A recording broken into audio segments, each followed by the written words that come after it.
So it's the fall. It is a time of letting go. And also astrologically, there's a ton going on with all these eclipses. So it's supporting us in truly letting go by bringing forth our shadows, right? Just bringing forth all those things within our subconscious that we've put there to deal with at some other point in time. Well, that point in time is now. And I've been seeing many people who are just unraveling. And, it's not that bad. I was driving a couple of times this past few days, and I had 2 emergency calls like at 9 o'clock at night. And the people were really just not in a good space. And within about 45 minutes, everything was fine. The proper guidance, the proper remedies, everything came back to balance because it's just energy. It's just energy moving and it's chaotic. So it doesn't know its right place. It doesn't know where it fits in the grand scheme of things, because when things release deep within our subconscious, it's like an animal in a cage room. It doesn't know what to do. So when it's given the correct guidance, when the mind is directed properly, and say, for example, the flower essences that are given, when the proper remedies are offered, then the energies go to their right place. And so it's for this reason we need to watch the mind and not let it take us on the journey, but to take it and to ground it. So the mind is wind, right? It's just like a flag in the wind. It's just the more intense the wind, the more intense the flag is blowing. So it's that witness inside of us that needs to ground it and anchor it and let it know everything is okay.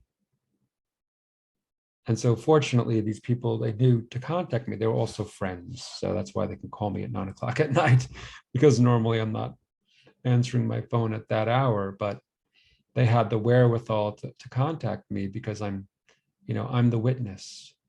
When we're not in that grounded place, how do you witness yourself? How do you be that for yourself? So because I was grounded, even in a car, I can still hold space. I can still track energy. It doesn't matter. I can do multiple things at the same time. But that grounding presence is what helps to direct the mind to a place of balance once again. So the point in sharing these stories is not to lose one's center when one is feeling ungrounded or unraveled or in a dark night experience, but to find the way to ground oneself, to return to the place of actually vulnerability, right? Because when this state arises, we're not in control. There's nothing to control. And so the mind gets scared, goes into chaos because it can't control these experiences. So one of the best things you can do when this arises, when the chaos inside arises, is child's pose. It's the pose of humility, because you're bowing down and you're saying, I surrender. I let go because I really have no idea what's going on, and I realize I'm not in control, right? This grand illusion of the idea that we're in control. And this reality continually reinforces the idea of how important it is to be in control. But I would say what's more important is to master vulnerability, is to master surrender and letting go. And then in that surrendering and letting go, you have command, not control, but command. You can direct energy. You can direct time and space because one is aware that I'm not controlling reality. There's something way greater than me behind this whole construct, behind this whole creation. And so when we humbly surrender and acknowledge this, then there's a place inside of us that aligns with this all-knowing creation, creator. And that alignment is the most important thing. And that's why the humility and vulnerability, because it acknowledges that I am not the one who is creating all of this.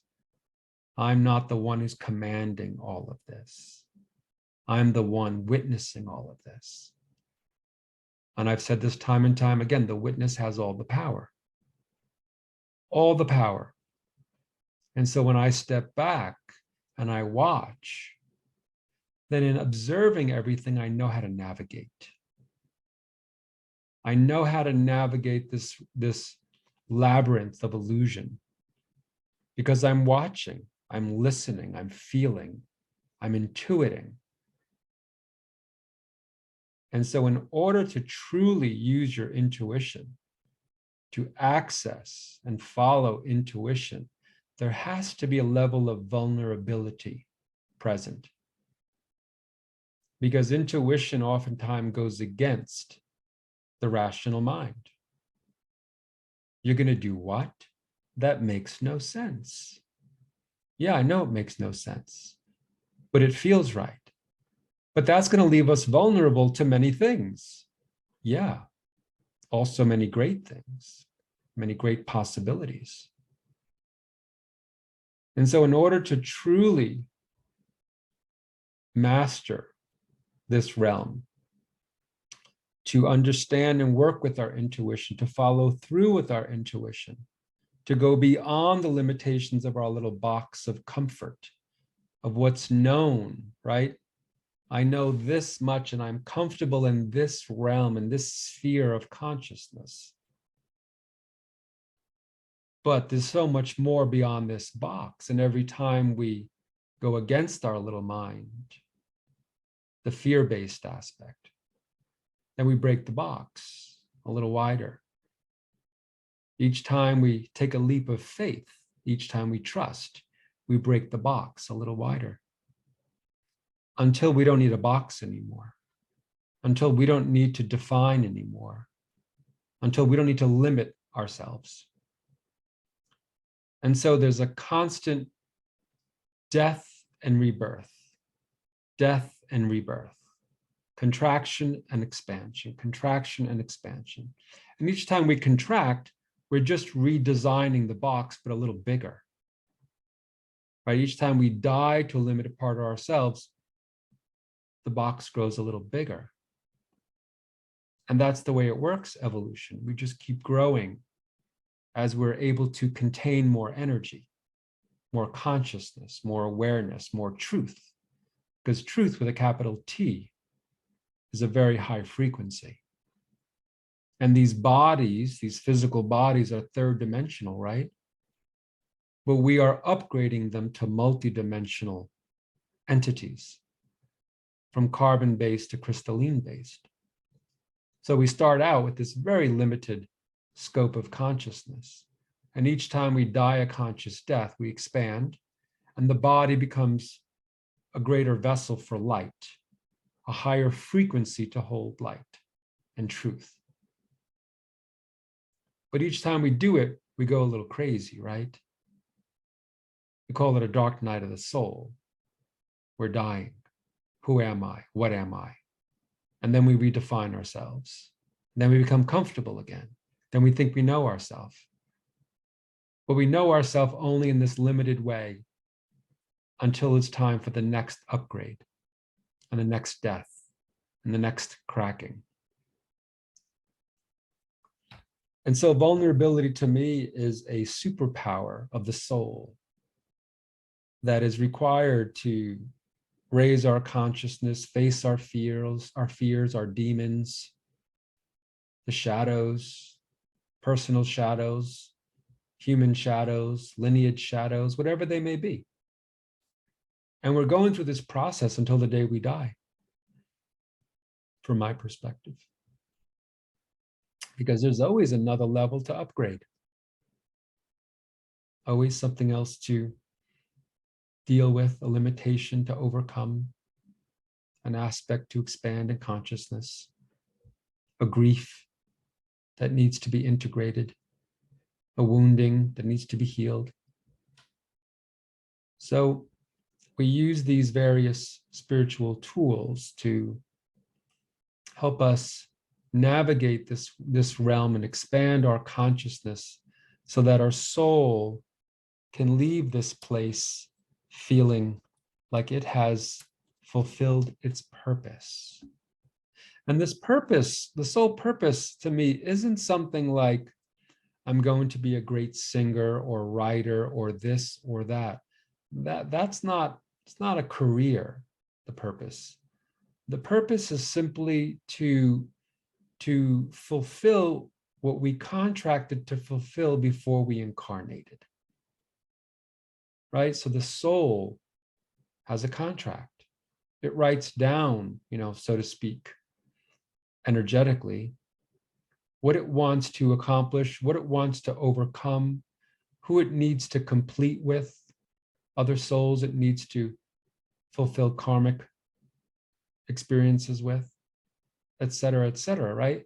And each time we have these experiences, there's a check mark on that contract.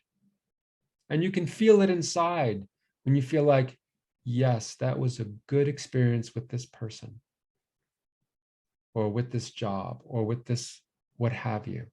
Like, that was a part of my soul's purpose, and I feel fulfilled. And then we go on to the next part. So, yes, many tools to utilize on this spiritual path and this labyrinth of the illusion of this world, and how to make the right decisions, how to make the right turns, so that we are on path, we are on point. And again, the way to do that is to follow our intuition, to follow our gut feelings, to know thyself, right? Capital S, self. And that self is always communing with us, offering us guidance, support, insights, awarenesses, whatever it is we need. And that's why we ask for support. The vulnerability includes asking for help when we need it, saying, I don't know. I don't have the answer to this problem. So I'm opening up my being to receiving help from my guides, my teachers, my higher self, my soul. I am open to receiving support because I don't know. That's actually one of the most powerful stances for me, is both hands open and reaching for support. Ask and it is given. Knock and the door shall be opened for us. Right? Because how do we navigate this world when we have such a limited caterpillar's perspective? How do we navigate this world and know what the truth is? And that's why we reach for the eagle eye perspective, the higher aspects. And we say, show me the way. Show me what I'm not seeing. Clear the way for me. And then we surrender our attachments to what we want. We surrender our limited perspective. We surrender our pain. We surrender our suffering. and then we let the cards fall where they may.